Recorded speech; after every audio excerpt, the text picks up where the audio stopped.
Step 3 of building the box is to do cutting the lid. So I have a box that I've created, and I'm drawing a line. I'm just sketching that with my little paper clip here. When I do that, I don't want to get too close to where I scored the wall to the top, because then it will break off. And I want to make sure there's no undercuts. So this line can't actually pass over itself, like it can't snake over itself.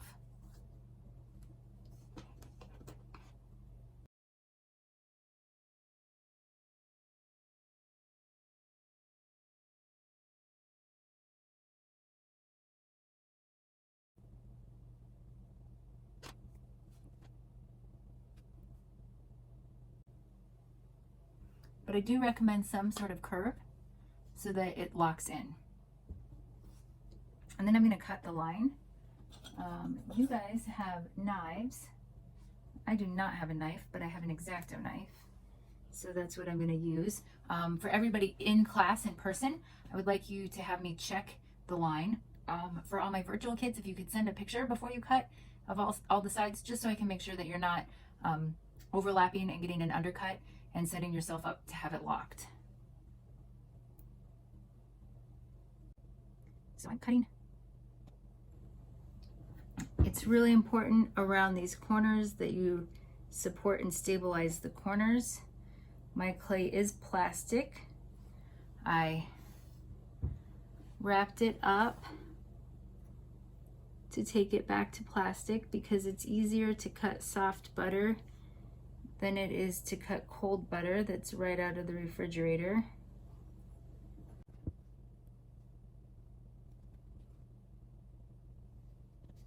Here.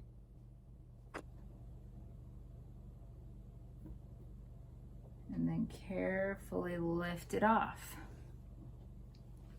Now this is the inside part where I did not have the reinforcing coils. Now is the time that I can do that.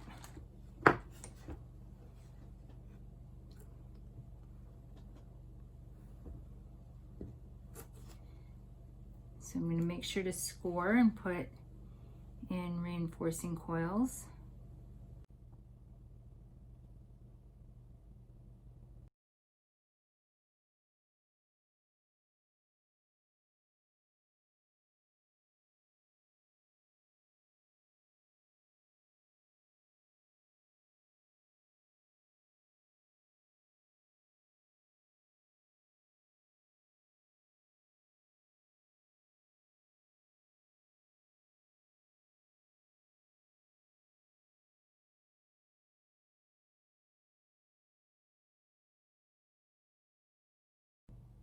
Okay, so now that I have that reinforcing coil in there, and I have this cut out, I'm going to make sure that I spend some time cleaning the main part of my box. I know you can't really see that in there, but it's a little bit messy.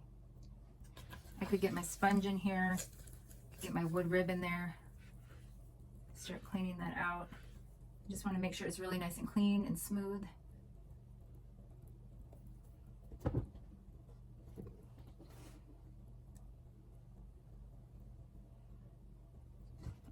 And then after I do that, I want to make sure that my box, the edges aren't sharp where I cut it. So I'm definitely going to want to smooth that out. And you can smooth it with your finger or you can smooth it with your sponge. I prefer not to get it too wet because I don't want to get it real sticky. So I like to just go through and just run my finger along the edge to make sure it's not sharp. If I have to get a little bit of water, I will just grab a little water from the sponge and dab it on.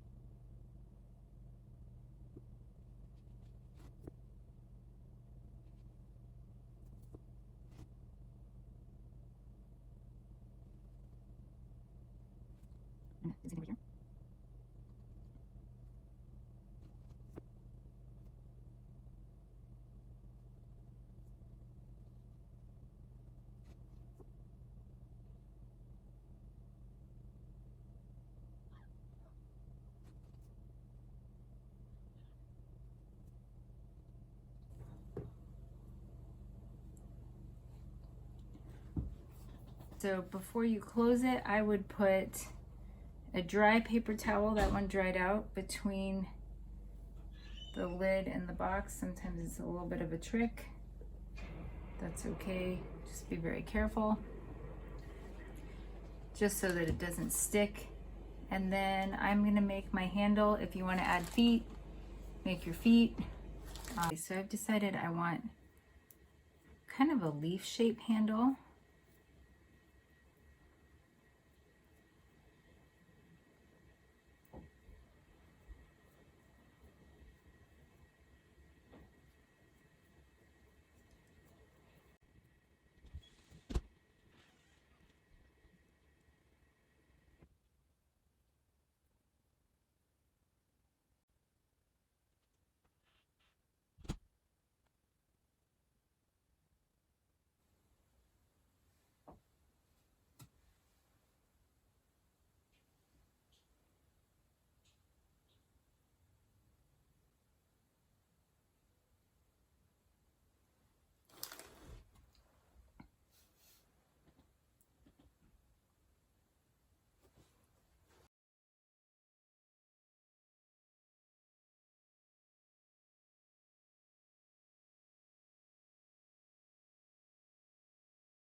Okay, so then there's my handle.